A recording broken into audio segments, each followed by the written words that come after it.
Hello दोस्तों, कैसे हैं आप सभी। उम्मीद करते हैं आप सभी स्वस्थ होंगे। आप सभी का बहुत बहुत स्वागत है हमारे यूट्यूब चैनल ट्रिकी हिंदी पर। दोस्तों, आज की इस वीडियो में हम बात करने वाले हैं व्यंजन संधि के कुछ नियमों के बारे में।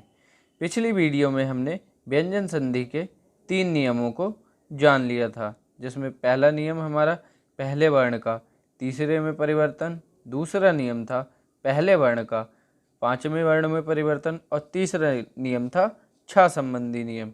अगर आपने हमारी वो वीडियो नहीं देखी है तो आप चैनल की प्लेलिस्ट में जाकर उस वीडियो को देख सकते हैं। आज की इस वीडियो में हम बात करेंगे व्यंजन संधि के कुछ अन्य नियमों के बारे में। तो चलिए अपनी इस वीडियो को शुरू करते हैं और बात करते हैं व्यंजन संधि के चौथे नियम के बारे में। तो व्यंजन संधि का चौथा नियम है ता संबंधी नियम। दोस्तों, ता संबंधी कई नियम होते हैं जिन्हें हम एक एक करके जानेंगे। तो ता संबंधी पहला नियम है ता के बाद अगर चा अथवा छा हो तो ता का चा हो जाता है। दोस्तों, यहाँ ता के नीचे हलंत लगा हुआ है, अर्थात यह आधा ता है। अर्थात आधे ता के बाद अगर चा या छा में से कोई एक व्यंजन होगा तो वहाँ आधे ता के स्थान पर आधा चा हो जाएगा। अब उदाहरण के माध्यम से जानते हैं कि यह कैसे होता है। तो पहले उदाहरण की बात करते हैं। पहला उदाहरण है हमारा उत प्लस चारण। उत प्लस चारण मिलके उच्चारण शब्द का निर्माण करते हैं। यहाँ उत आधे ता के बाद चा दिया गया है, अर्थात नियम के अनुसार ता के स्थान पे आधा चा हो जाएगा। अगले उदाहरण की बात करें। अगला उदाहरण है हमारा सत प्लस चरित्र। सत प्लस चरित्र मिलकर के सच्चरित्र शब्द का निर्माण कर देंगे। यहाँ पर भी आधे ता के बाद चा दिया गया है, अर्थात आधे ता की जगह आधा चा हो जाएगा। अगले उदाहरण की बात करें तो अगला उदाहरण है हमारा बृहत प्लस छत्र। बृहत प्लस छत्र मिलके बृहत छत्र का निर्माण करते हैं। यहाँ पर आधे ता के बाद छा दिया गया है, अर्थात नियम के अनुसार आधे ता के स्थान पर आधा चा हो जाएगा। दोस्तों, अब बात करते हैं अगले नियम के बारे में। ता संबंधी अगला नियम क्या है? तो अगला नियम है हमारा ता के बाद टा या डा हो तो ता के स्थान पर क्रमशः टा हो जाता है। अर्थात आधे ता के बाद अगर टा या डा दिया गया होगा तो आधे ता के स्थान पर टा हो जाएगा। उदाहरण के माध्यम से जानते हैं कि यह परिवर्तन कैसे होता है। पहले उदाहरण की बात करें तो पहला उदाहरण है हमारा तत् प्लस टीका। तत् प्लस टीका मिलकर के तट्टिका शब्द का निर्माण करते हैं। यहाँ आधे टा के बाद टा दिया गया है, अर्थात आधे टा के स्थान पर टा हो जाएगा। अगले उदाहरण की बात करें तो अगला उदाहरण है हमारा बृहत प्लस टीका। बृहत प्लस टीका मिलकर के बृहत टीका शब्द का निर्माण करते हैं। यहाँ आधे ता के बाद टा दिया गया है, अर्थात आधे ता के स्थान पे आधा टा हो जाएगा। अगले उदाहरण की बात करें। अगला उदाहरण है हमारा सत प्लस टीका। सत प्लस टीका दोनों मिलकर के सट टीका शब्द का निर्माण करते हैं।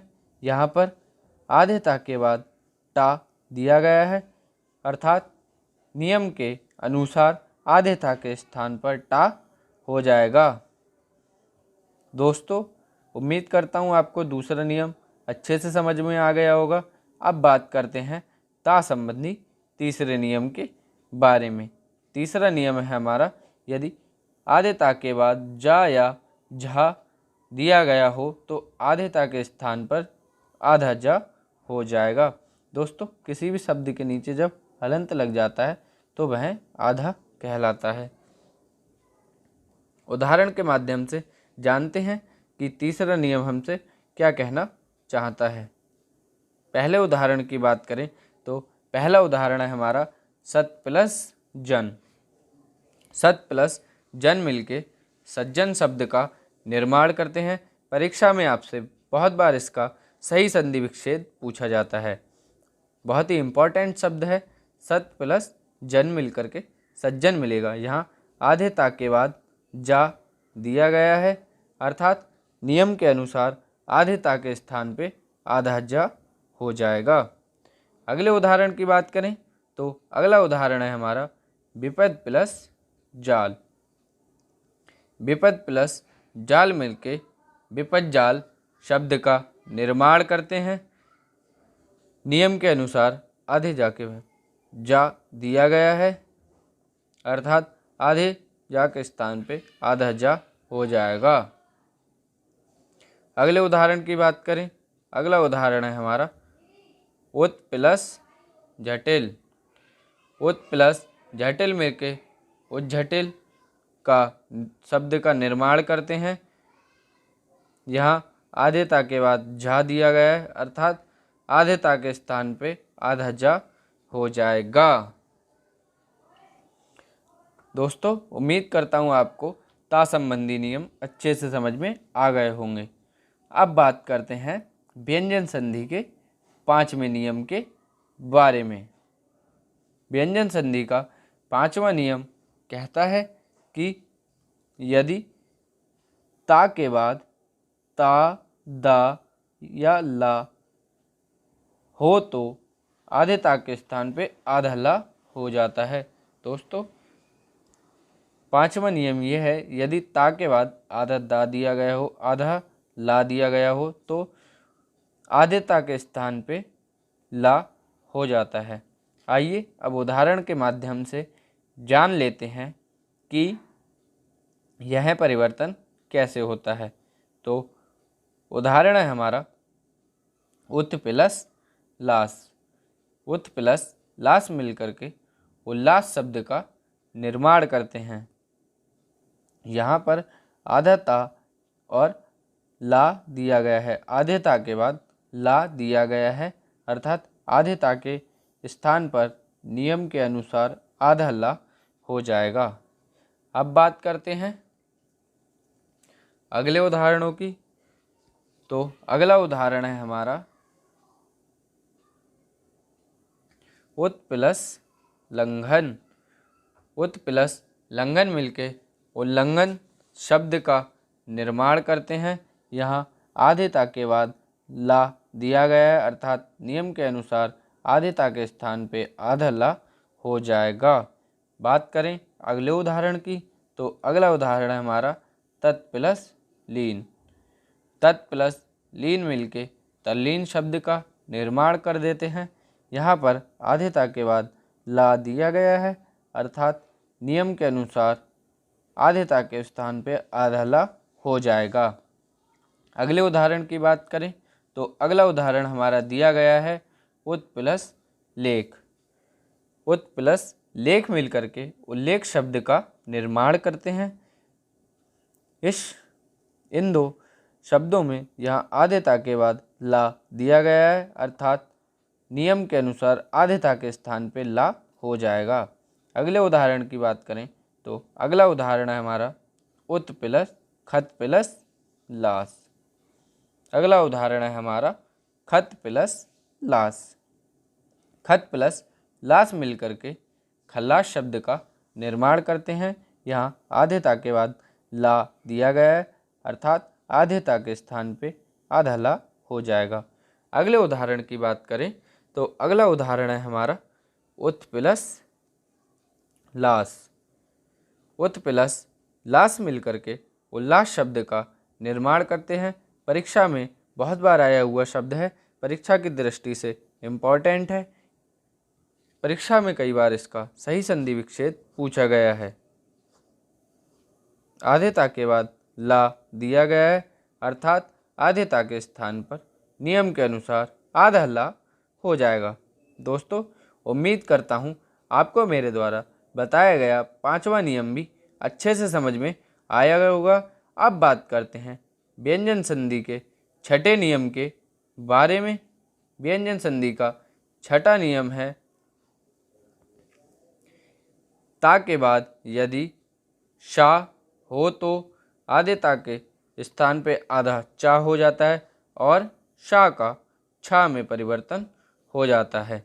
दोस्तों, छठा नियम यह बताना चाहता है कि यदि आधेता के बाद में शा दिया गया है तो आधेता के स्थान पे आधा चा हो जाएगा और शा के स्थान पे छा हो जाता है। अब उदाहरणों के माध्यम से जानते हैं कि यह परिवर्तन कैसे होता है।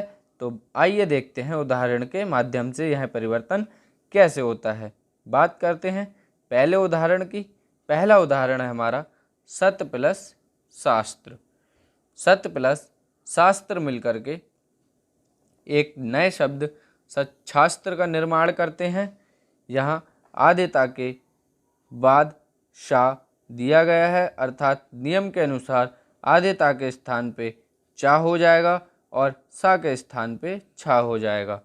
अगले उदाहरण की बात करें तो अगला उदाहरण है हमारा उत प्लस श्वास। उत प्लस श्वास मिलकर के उच्छ्वास शब्द का निर्माण करते हैं। यहाँ पर आधेता के बाद शा दिया गया है, अर्थात आधेता के स्थान पे आधा चा और शा के स्थान पे आधा छा हो जाएगा। अगले उदाहरण की बात करें, अगला उदाहरण है हमारा शत प्लस शासन। सत प्लस शासन मिलकर के सच्छासन शब्द का निर्माण करते हैं। यहाँ आधेता के बाद शा दिया गया है, अर्थात नियम के अनुसार आधेता के स्थान पे चा और शा के स्थान पे छा हो जाएगा।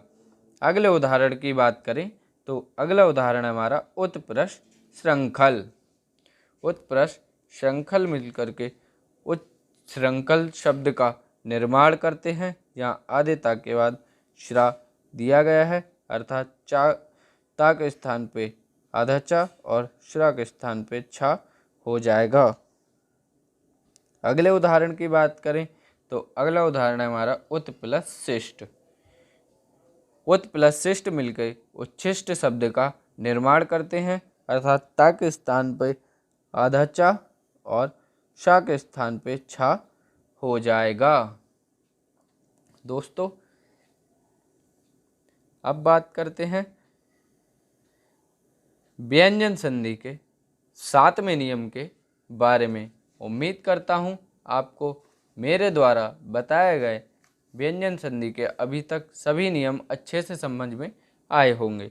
आइए अब जानते हैं व्यंजन संधि का सातवां नियम, जो कि है माँ संबंधी नियम। अर्थात माँ कई प्रकार से परिवर्तित होता है अलग अलग जगह पे। आइए हम जानते हैं कि वह परिवर्तन कैसे होता है। तो सातवें नियम की बात करें तो सातवां नियम है हमारा माँ संबंधी नियम।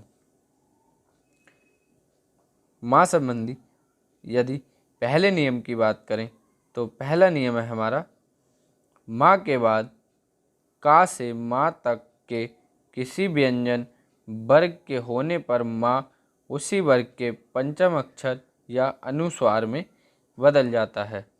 दोस्तों, माँ संबंधी पहला नियम हमसे ये कहना चाहता है कि यदि माँ के बाद का से माँ तक के किसी भी व्यंजन वर्ग, अर्थात जो मैंने आपको 5 वर्ग वर्णमाला में बताए थे। पहला था का वर्ग, फिर चा वर्ग, फिर टा वर्ग, फिर ता वर्ग, फिर पा वर्ग। ये पांचों वर्ग के मतलब 25 जो हमारे स्पर्श व्यंजन थे, यदि आधे माँ के बाद उनमें से कोई भी आता है तो आधा माँ उसी वर्ग के जिस वर्ग का अक्षर आएगा उसी वर्ग के 5वें वर्ण में परिवर्तित हो जाएगा या फिर अनुस्वार में परिवर्तित हो जाता है। आइए उदाहरण के माध्यम से जानते हैं कि यह परिवर्तन कैसे होता है। पहले उदाहरण की बात करें तो पहला उदाहरण है हमारा सम प्लस चय। यहाँ आधे माह के बाद चा वर्ग का पहला वर्ण चा दिया गया है, अर्थात यहाँ पे माँ अनुस्वार अर्थात अंक की बिंदी में परिवर्तित होकर संचय शब्द का निर्माण कर रहा है। अगले उदाहरण की बात करें तो अगला उदाहरण है हमारा सम प्लस पूर्ण। यहाँ आधे माह के बाद पा वर्ग का प्रथम अक्षर पा दिया गया है, अर्थात माँ हमारा पा वर्ग के पंचमाक्षर जो कि खुद माँ ही होता है, अर्थात माँ में परिवर्तित होके आधे माँ में परिवर्तित होके संपूर्ण शब्द का निर्माण करेगा। अब बात करते हैं माँ संबंधी द्वितीय नियम के बारे में। द्वितीय नियम है हमारा माँ के बाद यदि कोई या अलावा शा शा शाह हो तो माँ अनुस्वार में बदल जाता है। दोस्तों, कहने का अर्थ यह है यदि आधे माँ के बाद अंतस्थ व्यंजन या फिर तीनों शा या हा में से कोई भी व्यंजन आएगा तो वह अनुस्वार में परिवर्तित हो जाता है, अर्थात माँ के स्थान पे अनुस्वार हो जाता है। आइए अब उदाहरण के माध्यम से जानते हैं कि यह परिवर्तन किस प्रकार होता है। तो पहले उदाहरण की बात करें, पहला उदाहरण है हमारा सम प्लस सार। सम प्लस सार मिलकर के संसार शब्द का निर्माण करते हैं। यह परिवर्तन कैसे होता है आइए जानते हैं। यहाँ आधे माह के बाद शा दिया गया है, अर्थात हमें नियम ने अभी बताया कि यदि तीनों शा या अंतस्थ व्यंजन या फिर हा में से कोई भी व्यंजन दिया गया होगा तो माँ का परिवर्तन अनुस्वार में हो जाएगा, अर्थात यहाँ वह अंक की बिंदी में परिवर्तित हो गया है। अगले उदाहरण की बात करें तो अगला उदाहरण है हमारा सम प्लस यम। सम प्लस यम मिलकर के संयम शब्द का निर्माण करते हैं। यहाँ माँ के बाद या जो कि अंतस्थ व्यंजन है दिया गया है, अर्थात यहाँ पे माँ अनुस्वार में परिवर्तित हो जाएगा। अब बात करते हैं अगले उदाहरण के बारे में। तो अगला उदाहरण है हमारा सम प्लस हार। सम प्लस हार मिलकर के संहार शब्द का निर्माण करते हैं, अर्थात माँ के बाद हा दिया गया है, अर्थात माँ अनुस्वार में परिवर्तित होकर के संहार शब्द का निर्माण करेगा। अब बात करते हैं अगले उदाहरण की। तो अगला उदाहरण है हमारा सम प्लस बाद। सम प्लस बाद मिलकर के संवाद शब्द का निर्माण करते हैं। यहाँ आधे माह के बाद वा दिया गया है जो कि एक अंतस्थ व्यंजन है, अर्थात माँ अनुस्वार में परिवर्तित हो जाएगा। दोस्तों, उम्मीद करते हैं आपको यह नियम अच्छे से समझ में आया होगा। अब बात करते हैं माँ संबंधित तृतीय नियम के बारे में। माँ संबंधित तृतीय नियम है माँ के बाद माँ आने पर कोई परिवर्तन नहीं होता है, अर्थात हम कह सकते हैं कि यदि आधे माह के बाद एक बार फिर से माँ आ जाए तो वहाँ पर कोई भी परिवर्तन नहीं होता, वह ऐसे ही रहता है। उदाहरण के माध्यम से जान लेते हैं यह किस प्रकार होता है। पहले उदाहरण की बात करें तो पहला उदाहरण है हमारा सम प्लस मति। सम प्लस मति मिलकर के सम्मति शब्द का निर्माण करते हैं। अगले उदाहरण की बात करें तो अगला उदाहरण है हमारा सम प्लस मान। सम प्लस मान मिलकर के सम्मान शब्द का निर्माण करते हैं। अब बात करते हैं अगले उदाहरण की। अगला उदाहरण है हमारा सम प्लस मिश्रण। सम प्लस मिश्रण मिलकर के सम्मिश्रण शब्द का निर्माण करते हैं, अर्थात यहाँ भी माँ में कोई परिवर्तन नहीं हो रहा है। दोस्तों अगले उदाहरण की बात करें तो अगला उदाहरण है हमारा सम प्लस मोहन। सम प्लस मोहन मिलकर के सम्मोहन शब्द का निर्माण करते हैं। यहाँ भी माँ में कोई परिवर्तन नहीं हो रहा है। उम्मीद करता हूँ आपको व्यंजन संधि का 7वां नियम भी अच्छे से समझ में आया होगा। दोस्तों अब बात करते हैं व्यंजन संधि के 8वें नियम के बारे में, जो कि है ना का णा में परिवर्तन। आइए जानते हैं यह नियम क्या होता है। व्यंजन संधि के 8वें नियम की बात करें तो 8वां नियम है ना का णा में परिवर्तन होना।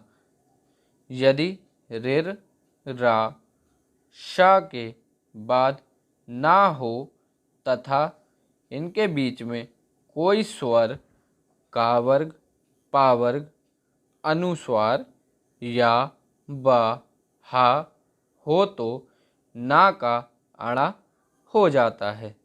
दोस्तों कहने का तात्पर्य यह है, यदि ऋ रा या शा के बाद में ना हो और ना से पहले कोई भी स्वर हो या फिर कोई का वर्ग का व्यंजन हो या पा वर्ग का व्यंजन हो या फिर कोई अनुस्वार हो या फिर या बा या हा हो तो ना अणा में परिवर्तित हो जाता है। अब उदाहरण के माध्यम से जानते हैं कि ना का अणा में परिवर्तन कैसे होता है। तो पहले उदाहरण की बात करें, पहला उदाहरण है हमारा भर प्लस अन्न। भर प्लस अन्न मिलके भरण शब्द का निर्माण करते हैं। यहाँ आधे रा के बाद ना दिया गया है और ना से पहले एक स्वर लघु आ दिया गया है, अर्थात ना अणा में परिवर्तित हो जाएगा। अगले उदाहरण की बात करें तो अगला उदाहरण है हमारा राम प्लस अयन। यहाँ राम प्लस अयन मिलकर के रामायण शब्द का निर्माण करते हैं। यहाँ पे पा वर्ग का व्यंजन माँ दिया गया है और ना से पहले एक स्वर दिया गया है। अगले उदाहरण की बात करें तो अगला उदाहरण है हमारा ऋ प्लस ना। ऋ प्लस ना मिलकर के ऋण शब्द का निर्माण करते हैं, अर्थात ना से पहले ऋ दिया गया है, अतः ना अणा में परिवर्तित हो जाएगा। अगले उदाहरण की बात करें, अगला उदाहरण है हमारा पोष प्लस अन्न। पोष प्लस अन्न मिलकर के पोषण शब्द का निर्माण करते हैं। यहाँ ना से पहले आ दिया गया है, अर्थात ना का अणा में परिवर्तन हो जाएगा। दोस्तों अब बात करते हैं अगले उदाहरण की। अगला उदाहरण हमारा भूष प्लस अन्न। भूष प्लस अन्न मिलकर के भूषण शब्द का निर्माण करते हैं। यहाँ भी ना से पहले लघु व एक स्वर दिया गया है, अर्थात ना अणा में परिवर्तित हो जाएगा। अगले उदाहरण की बात करें, अगला उदाहरण है हमारा तिरस प्लस ना। तिरस प्लस ना मिलकर के तृष्णा शब्द का निर्माण करते हैं। यहाँ ना से पहले षटकोण वाला शा दिया गया है, अर्थात ना का अणा में परिवर्तन हो जाएगा। दोस्तों उम्मीद करते हैं आपको व्यंजन संधि के 8 नियम अच्छे से समझ में आए होंगे। अब बात करते हैं व्यंजन संधि के 9वें नियम के बारे में, जो कि है शा का शा में परिवर्तन, अर्थात सड़क वाले शा का सड़क लिखते हैं, उसमें जो सा आता है उसका षटकोण लिखते हैं, उस वाले सा में परिवर्तन। यह परिवर्तन क्या होता है और कैसे होता है, आइए जान लेते हैं। सा से पूर्व छोटा आ या बड़ा आ को जोड़कर कोई भी स्वर आता है तो श का श हो जाता है। दोस्तों, कहने का मतलब ये है, यदि छोटे आ और बड़े आ को जोड़कर कोई भी स्वर आता है तो वहाँ श का श हो जाता है।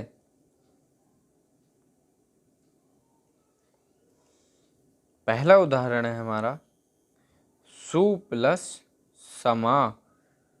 सु प्लस समा। सु प्लस समा मिलकर के सुषमा शब्द का निर्माण करते हैं। यहाँ उ और छोटा आ मिलकर के जुड़ करके आ रहे हैं और यहाँ शा के स्थान पे षटकोण वाला सा हो जाएगा। अगले उदाहरण की बात करें तो अगला उदाहरण है हमारा सु प्लस सुप्त। सु प्लस सुप्त मिलकर के सुषुप्त शब्द का निर्माण करते हैं। अगले उदाहरण की बात करें तो अगला उदाहरण है हमारा अभि प्लस सेक। अभि प्लस सेक मिलकर के अभिषेक शब्द का निर्माण करते हैं। यहाँ शा के स्थान पे शा हो जाता है। अगले उदाहरण की बात करें तो अगला उदाहरण है हमारा युधि प्लस स्थिर। युधि प्लस स्थिर मिलकर के युधिष्ठिर शब्द का निर्माण करते हैं। यहाँ शा के स्थान पे शा हो जाता है। अगले उदाहरण की बात करें, अगला उदाहरण है हमारा नि प्लस सिद्ध। नि प्लस सिद्ध मिलकर के निषिद्ध शब्द का निर्माण करते हैं, अर्थात सड़क वाले शा के स्थान पे षटकोण वाला शा हो जाता है।